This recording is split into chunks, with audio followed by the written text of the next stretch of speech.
నమస్తే welcome to BRK news ముందుగా బులెటిన్లో డీటెయిల్స్ చూద్దాం దేశవ్యాప్తంగానే కాదు ప్రపంచవ్యాప్తంగా గణపతి ఉత్సవాలు ఘనంగా ప్రారంభమయ్యాయి మహానగరాలతో పాటు మారుమూల పల్లెల్లో బొజ్జ గణపయ్య నామస్మరణ మారుమోగుతోంది ఇప్పటికే గణేశుడి మండపాలు కొలువు తీరగా ఉదయం 6 గంటల నుంచే భక్తులు దర్శనాలు మొదలయ్యాయి దేశవ్యాప్తంగా ప్రత్యేక గుర్తింపు పొందిన ఖైరతాబాద్ సప్తముఖ మహాగణపతి పూజలందుకునేందుకు సిద్ధమయ్యాడు 70 ఉత్సవాల సందర్భంగా ఈ ఏడాది ఖైరతాబాద్లో 70 అడుగుల ఎత్తైన విగ్రహాన్ని ఏర్పాటు చేశారు గురువారం మధ్యాహ్నం 12 గంటలకు శిల్పి చిన్నస్వామి రాజేంద్రన్ గజపతికి నేత్రాలను తీర్చిదిద్ది విగ్రహానికి ప్రాణం పోశారు పెద్ద ఎత్తున హాజరైన భక్తులు ఉత్సవ కమిటీ గుమ్మడికాయలు కొబ్బరికాయలు కొట్టి బలితీసి పూజలు ప్రారంభించారు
దేశవ్యాప్తంగానే కాదు ప్రపంచవ్యాప్తంగా గణపతి ఉత్సవాలు ఘనంగా ప్రారంభమయ్యాయి. మహానగరాలతో పాటు మారుమూల పల్లెల్లో బొజ్జ గణపయ్య నామస్మరణ మారుమోగుతోంది. ఇప్పటికే గణేశుడి మండపాలు కలుగుతీరగా ఉదయం 6 గంటల నుంచే భక్తులు దర్శనాలు మొదలుపెట్టారు. ఇక దేశవ్యాప్తంగా ప్రత్యేక గుర్తింపు పొందిన ఖైరతాబాద్ సప్తముఖ మహాగణపతి పూజలు అందుకునేందుకు సిద్ధమయ్యాడు. ఇక ఇదే అంశానికి సంబంధించి నెల్లూరు నుంచి మా ప్రతినిధి మురళీకృష్ణ, అలాగే చిత్తూరు నుంచి గోపీనాథ్, అలాగే ఖైరతాబాద్ నుంచి మా ప్రతినిధి అవినాష్ లైవ్లో ఉన్నారు.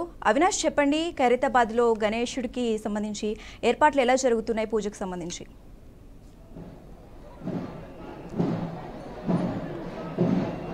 శశిరేఖ, ఖైరతాబాద్ లో మాత్రం ఎవ్రీ ఇయర్ ఒక్కొక్క అడుగు తగ్గిస్తామని చెప్పేసి గత 3 ఏళ్ల క్రితం ప్రామిస్ చేసినటువంటి ఖైరతాబాద్ ఉత్సవ కమిటీ వారు ఈసారి మాత్రం 70 అడుగుల మహాగణాధిపతిని కొలువుదీర్చినట్టుగా మనకు కనిపిస్తా ఉంది.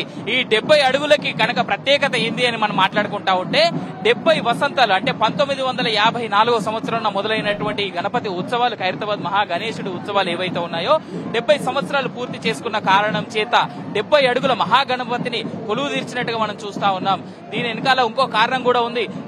ప్రతిసారి ప్లాస్టర్ ఆఫ్ ప్యారిస్ ని పెద్ద ఎత్తున యూజ్ చేసేటువంటి ఖైరతాబాద్ ఉత్సవ కమిటీ వారు ఈ సంవత్సరం పూర్తిగా 28 టన్నుల ఐరన్ ని, అలాగే 35,000 కిలోల క్లే మట్టిని వాళ్ళు వాడినట్టుగా చెప్తా ఉన్నారు. ఎంత వర్షం వచ్చినా సరే, ఎందుకంటే నిమజ్జనం నాడు ఆయన పైన ఎలాంటి షెడ్ ఉండదు కాబట్టి నిమజ్జనం నాడు ఎంత భారీ వర్షం పడి ఎంత ఇబ్బంది కూడా కలగకుండా, విగ్రహానికి ఏమీ కలగకుండా ఏమీ జరగకుండా ఆ క్లేని వాళ్ళు అన్ని రకాల టెక్నాలజీని వాడి ఈ భారీ గణనాథుని తయారు చేసినట్టుగా చెప్తా ఉన్నారు. 70 అడుగుల భారీ గణనాథుని దర్శించుకోవడానికి ఇప్పటికే కొన్ని వేల మంది క్రౌడ్ వచ్చినట్టుగా మనం చూస్తా ఉన్నాం. అంతేకాకుండా 11 గంటల ప్రాంతంలో సీఎం రేవంత్ రెడ్డి ఇక్కడ దర్శనానికి అలాగే తన కుటుంబ సమేతంగా వచ్చి పూజలు చేసేందుకు సిద్ధమవుతున్నటువంటి వేళ సెక్యూరిటీ కూడా అండ్ పోలీసు శాఖ వారు కూడా చాలా పెద్ద ఎత్తున ఇక్కడ ఏర్పాట్లు చేస్తున్నట్టుగా మనం చూస్తా ఉన్నాం. 75 వసంతాలు పూర్తి చేసుకున్నటువంటి ఖైరతాబాద్ గణేష్ ఉత్సవ కమిటీ వాళ్ళు ఏర్పాటు చేసినటువంటి ఈ మండపాన్ని చూడడానికి, ఈ గణేశుని చూడడానికి, ఇక్కడ ఉన్నటువంటి అన్ని రకాల మూర్తులను చూడడానికి ప్రజలంతా పెద్దగా తండోపతండాలుగా క్యూ కడుతున్నటువంటి అంశాన్ని మనం చూసుకోవచ్చు. ఇక్కడ ఈసారి గణనాథుడి మండపంలో, ఈ ఖైరతాబాద్ గణనాథుడి మండపంలో 3 రకాల స్పెషాలిటీస్ ఉన్నట్టుగా ఇక్కడ ఉన్నటువంటి ఉత్సవ కమిటీ వాళ్ళు చెప్తా ఉన్నారు. ఒకటి, ఈ గణనాథుడి కుడి పక్కన వెంకటేశ్వర స్వామి కళ్యాణానికి సంబంధించినటువంటి మూర్తులను ఏర్పాటు చేశారు. అలాగే ఈ గణనాథుడికి ఎడమ వైపున శివపార్వతుల కళ్యాణానికి దగ్గరుండి విష్ణుమూర్తి వాళ్ళ కళ్యాణాన్ని చేస్తున్నట్టుగా ఉత్సవమూర్తులను ఏర్పాటు చేశారు. అలాగే గణనాథుడి పాదాల చెంత బాలరాముడిని అయోధ్య వరకు వెళ్లి దర్శనం చేసుకోలేని వాళ్ళు ఎవరైతే ఉన్నారో వాళ్ళందరికీ ఇక్కడే దర్శనం ఏర్పాట్లు చేసేటువంటి విధంగా అయోధ్య బాలరాముడి విగ్రహాన్ని ఇక్కడే ఏర్పాటు చేశారు ఈ ఖైరతాబాద్ గణేష్ ఉత్సవ కమిటీ మెంబర్స్. అదే కాకుండా కింద గణనాథుడి యొక్క ఎడమ చేతి వెంట 2 రాహుకేతుల విగ్రహాలను కూడా ఏర్పాటు చేయడం జరిగింది.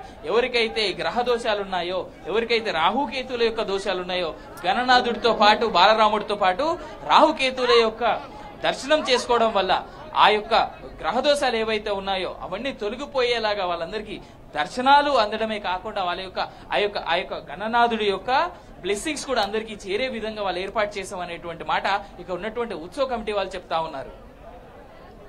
ఓకే, ఇప్పుడు మనం విజువల్స్ లో చూస్తున్నాము, గణనాథుని దర్శించుకోవటానికి చాలా మంది వస్తున్నారు. మరి ఎటువంటి ఏర్పాట్లు చేశారు అవినాష్? ఇక్కడ భక్తుల కోసం ప్రత్యేకంగా 3 రకాల స్పెషల్ లైన్స్ ని ఏర్పాటు చేశారు శశిరేఖ. ఒకటి వచ్చేసి telephone towers, telephone Bhavan side నుంచి వచ్చేలాగా, ఇంకొక లైన్ వచ్చేసి ఐమాక్స్ నుంచి వచ్చేటువంటి వాళ్ళకి, అలాగే ఇంకొక లైన్ వచ్చేసి ఖైరతాబాద్ రైల్వే స్టేషన్ ఏదైతే ఉందో ఆ వైపు నుంచి వచ్చేలాగా ఇక్కడ 3 రకాలైనటువంటి క్యూ లైన్స్ ని ఏర్పాటు చేశారు. అండ్ ఈసారి ఇంకో పెద్ద ప్రత్యేకత ఏంటి అంటే గణనాథుని అత్యంత దగ్గర నుంచి, గణనాథుడి పాదాల చెంత నుంచి వచ్చి అందరూ దర్శనం చేసుకొని కుదిరితే సెలబ్రిటీలతో పాటు, కుదిరితే అక్కడే వచ్చి దర్శనాలతో పాటు ఆయన యొక్క స్పర్శను కూడా పొందే విధంగానే ఇక్కడ ఉన్నటువంటి గణనాథులకు ఏర్పాటు చేసినట్టుగా, భక్తుల కోసం ఏర్పాటు చేసినట్టుగా క్యూ లైన్స్ ని చెప్తా ఉన్నారు పోలీస్ శాఖ వారు. ఇదే కాకుండా ప్రతి లైన్ లో ఖైరతాబాద్ గణనాథుడికి సంబంధించి లడ్డు ప్రసాద వితరణ, అలాగే లడ్డు ప్రసాదాన్ని అమ్మేటువంటి కౌంటర్స్ కూడా కూడా పెద్ద ఎత్తున, ప్రసాదాల కౌంటర్స్ కూడా పెద్ద ఎత్తున ఏర్పాటు చేసినట్టుగా ఇక్కడ ఉన్నటువంటి కమిటీ వాళ్ళు చెప్తున్నటువంటి మాటగా మనం చూడొచ్చు. శశిరేఖ, భక్తుల సౌకర్యార్థం అన్ని రకాల వసతులు, ఇటు ఫుడ్ గానీ, వాటర్ గానీ, ప్రసాదాలు గానీ, లేదా ఏదైనా మెడికల్ ఇబ్బందులు ఎవరికైనా వచ్చినా కానీ ఎవరికి ఎలాంటి ఇబ్బందులు కలగకుండా అందరూ సంతోషంగా రావాలి, సంతోషంగా దర్శనం చేసుకుని వెళ్ళాలి అనేటువంటి ఉద్దేశాన్ని ఇక్కడ అన్ని ఏర్పాట్లు చేసినట్టుగా చెప్తా ఉన్నారు. అంతేకాకుండా ఇంకోటి ఏంటంటే, ఒక విఐపి మూవ్మెంట్ ఉన్నప్పుడు తప్ప మిగిలిన అన్ని సమయాల్లో చాలా ఫ్రీగా అండ్ చాలా తొందరగా దర్శనాలు కల్పించేసి అందరినీ తొందరగా ఇంటికి పంపించేయాలనేటువంటి ఉద్దేశాన ఉత్సవ కమిటీ వాళ్ళు అన్ని రకాల ఏర్పాట్లు, అలాగే సెక్యూరిటీ ఏర్పాట్లు కూడా చేసినట్టుగా చెప్తా ఉన్నారు. Sasirekha, right, thanks for updates Avinash.